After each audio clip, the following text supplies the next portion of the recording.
En la comisión informativa del 20 de enero, que presidía, por cierto, el señor Soriano, se nos presenta una propuesta para un cambio de sentido de la calle Juan Carlos I, debido a la situación caótica que atraviesa el tráfico, sobre todo en la Plaza de la Constitución. Se hace un estudio de aforo y se nos comunica que hay muchos miles de vehículos, aproximadamente 15.000, que llegan al día a esta plaza. Entonces se nos hace la propuesta de cambiar el sentido de Juan Carlos I, porque unos 6.000 vehículos pueden optar por tomar esta dirección, con lo cual se descargaría un poquito la zona.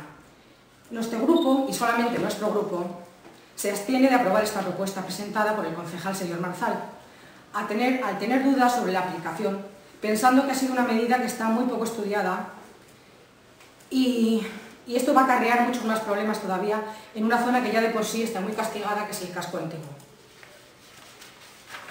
Como consecuencia, sobre todo, pues, de las obras que viene sufriendo este pueblo. Tras ser aprobado en comisión este cambio, con nuestra abstención, porque nosotros no nos pronunciamos a favor, se aprueba que sea el cambio a partir del 1 de febrero.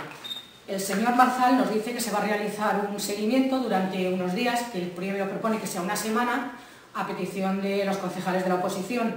Se prolonga durante un mes porque pensamos que no es suficiente para saber si va a funcionar este cambio de una semana, y él está de acuerdo en acceder que sea un mes lo que se ponga a prueba el cambio de Juan Carlos I. Y que después, si esta medida no funciona, pues se procederá a hacer otros cambios, como será probablemente cambiar Pío XII.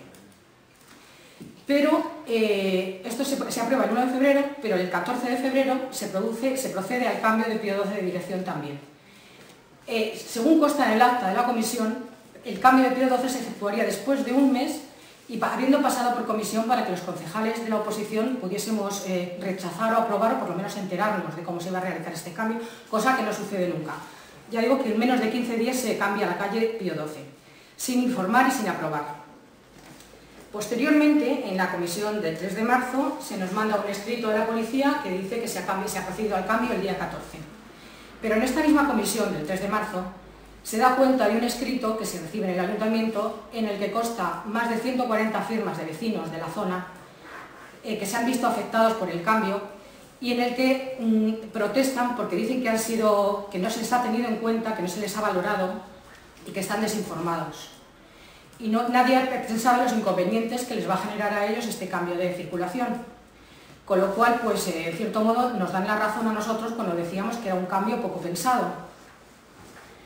Y lo sorprendente es que los vecinos, en este escrito, reflejan que han ido a hablar con el concejal de urbanismo, señor Puente, con el señor Marzal, los cuales, pues, no sé cómo decirlo, no sé si decir que han tenido la desfachatez de desentenderse totalmente del tema y decir que ellos no saben nada, que la decisión ha dependido única y exclusivamente del técnico, que en este caso es el jefe de policía, y que ellos no saben nada y que de cualquier modo es el técnico el que ha decidido el cambio.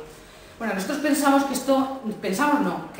y sabemos que esto no es así. Jamás un técnico toma una decisión semejante. Un técnico informa, estudia, propone, pero nunca toma la decisión. Las decisiones las toman los políticos. Y esta decisión se toma en una comisión en la que es presidente el señor Soriano y que es presentado por el señor Marzal, y se toma porque ellos deciden que tiene que ser así. O sea, que no pueden delegar y echar la culpa en el técnico. Esto a mí me parece, por lo menos, o a nuestro grupo nos parece que no es de recibo. En definitiva, creemos que la política de improvisación que viene haciendo en cuanto al tráfico el ayuntamiento, ya que nos dicen que esto además es un experimento, también se lo dicen a los vecinos, y esto demuestra que no consensúan, ni valoran, ni han estudiado bien todos estos cambios, porque hay que mirar desde todos los ámbitos. Y sobre todo lo que queremos hacer constar es que la responsabilidad única y exclusivamente recae en los políticos, y la responsabilidad última es de nuestro alcalde, el señor Marcelino Domingo.